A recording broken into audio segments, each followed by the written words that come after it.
Assalamualaikum warahmatullahi wabarakatuh. Perkenalkan nama saya Andi Anissa Mutia Utami dengan NIM 220701502103, nomor absen 22 pada mata kuliah Psikologi Bencana.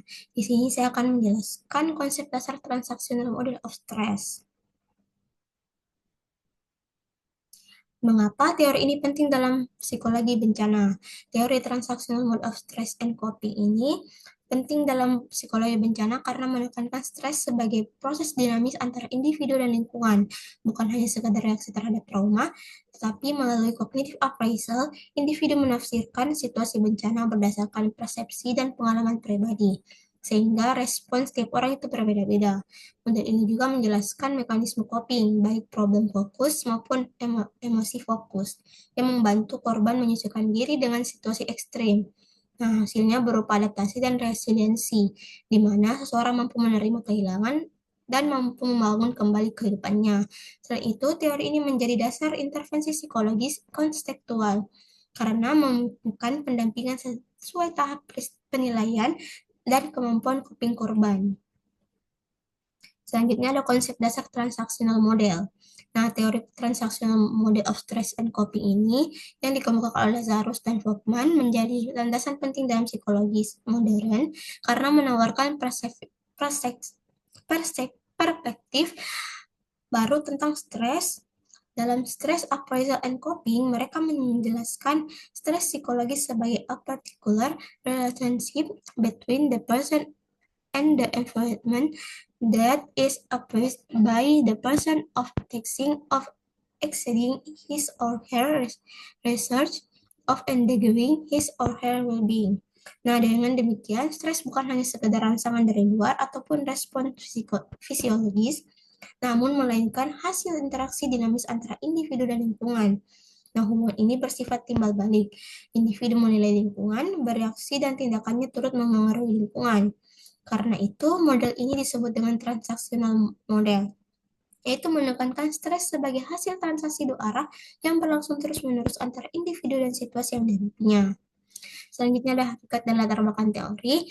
Sebelum teori dikembangkan, pemahaman tentang stres menjadi terbatas dan didominasi oleh dua pendekatan utama, yaitu model stimulus pada teori Selye pada tahun 1936 yang menganggap stres sebagai berasal dari luar individu. Dan kedua ada model respon, yaitu pada teori Cannon 1932 yang menundang stres sebagai reaksi fisiologis tubuh terhadap ancaman. Lazarus menilai kedua pandangan tersebut terlalu mekanistik karena mengabaikan proses psikologis manusia dalam menafsirkan stres. Ia kemudian memperkenalkan pendekatan organismik dan transaksional, di mana stres dipahami sebagai proses dinamis antara individu dan lingkungan, dengan makna stres tergantung pada penilaian individu melalui cognitive appraisal. Nah, definisi dan ciri-ciri utama stres psikologis itu pada Lazarus dan Volkmann menjelaskan bahwa stres psikologis selalu melibatkan proses penilaian kognitif yang dilakukan individu terhadap hubungannya dengan lingkungan. Suatu situasi akan dianggap menimbulkan stres apabila individu menilai bahwa tuntutan yang ada melampaui kemampuan atau sumber daya yang dimilikinya serta berpotensi mengancam kesejahteraannya.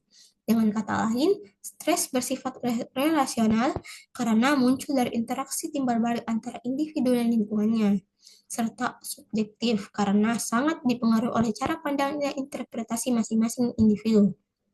Nah, dua orang dapat mengalami peristiwa yang sama namun memberikan makna yang berbeda.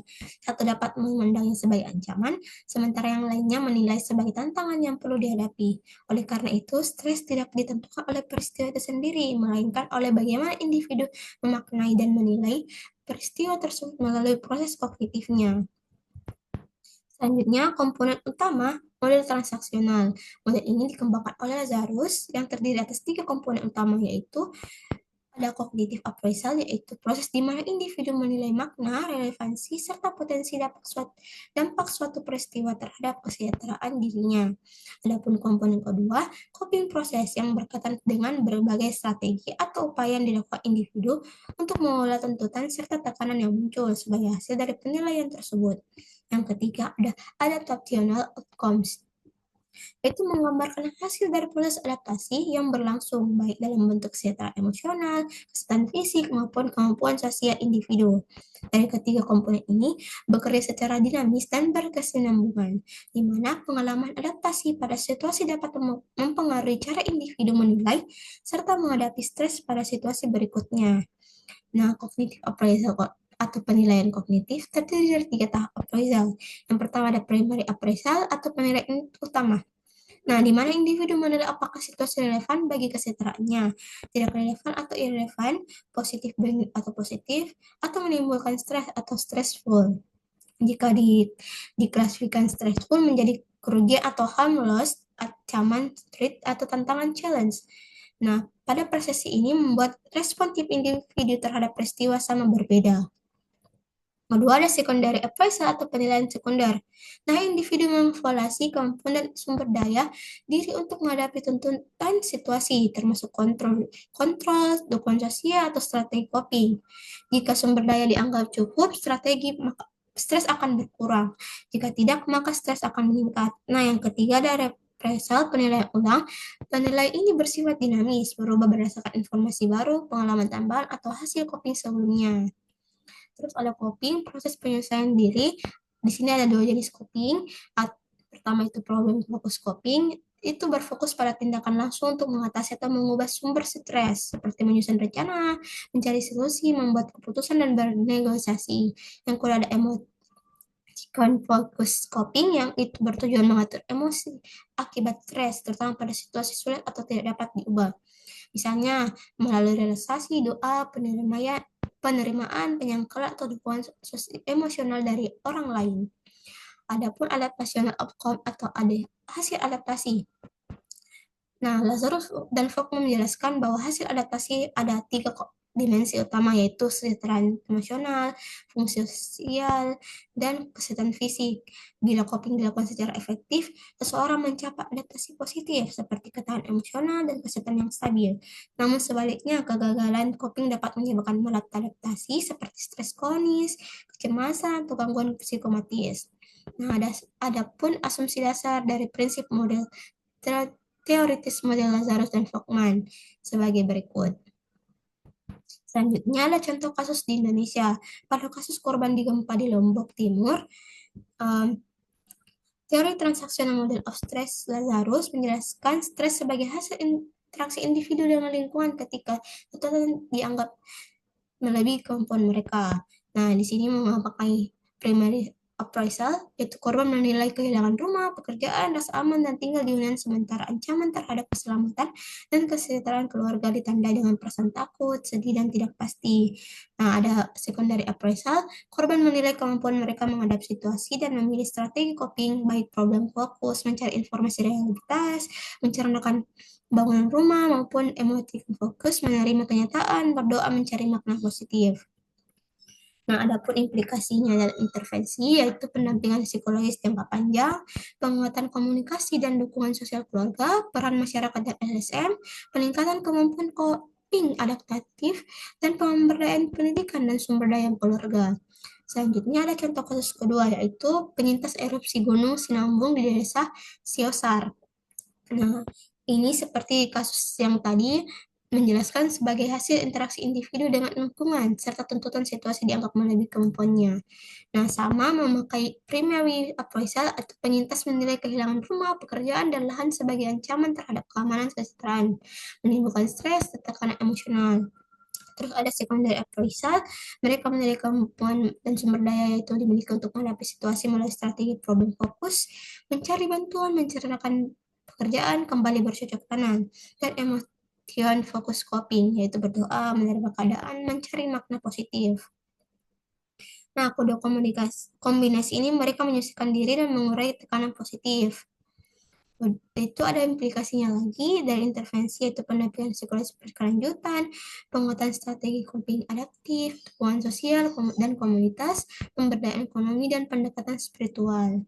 Nah, adapun keterbatasan dari teori transaksional model of stress and coping, yaitu terlalu menekankan aspek kognitif, terus kurang mempertimbangkan konteks budaya, terus ada sulit diuji secara empiris, kurang menggambarkan dinamika stres, dan belum menjelaskan perbedaan individu. Nah, adapun kesimpulan dari teori transaksional model of stress and coping pada teori Lazarus dan Volkmann ini penting karena menjelaskan stres sebagai hasil transaksi dinamis antara individu dan lingkungannya. Stres bukanlah sesuatu yang objektif, melainkan tergantung pada bagaimana individu menilai suatu peristiwa melalui proses kognitif appraisal. Nah, ada tiga hal yang utama perlu diingat. Yang pertama adalah stres bersifat relasional atau muncul ketika tuntutan lingkungan dinilai melebihi sumber daya individu. Kedua, ada appraisal adalah kunci dan melalui primary appraisal ancaman, tantangan, atau netral, dan secondary appraisal yaitu menilai sumber daya dan strategi. Nah, seseorang atau individu menentukan makna suatu situasi, dan yang ketiga ada coping bersifat dinamis. Nah, terdiri dari problem fokus coping atau mengubah situasi, dan emotion fokus coping atau mengatur emosi yang digunakan sebagai fleksibel sesuai konteks. Dalam konteks psikologi bencana, teori ini membantu memahami mengapa korban menafsirkan peristiwa dengan cara berbeda, bagaimana mereka memilih strategi coping, dan apa yang mendukung adaptasi serta resiliensi. Nah, model ini juga menjadi dasar penting untuk merancang intervensi psikologis yang kontekstual, berfokus pada penilaian kognitif serta scoping yang relevan bagi penyintas. Selanjutnya, pernahkah kamu menilai bahwa dua orang bisa mengalami situasi yang sama tetapi meresponsnya dengan cara berbeda? Bagaimana dengan kamu sendiri? Apakah biasanya kamu menilai suatu peristiwa sebagai ancaman atau justru sebagai tantangan? Nah, adapun daftar pustakanya,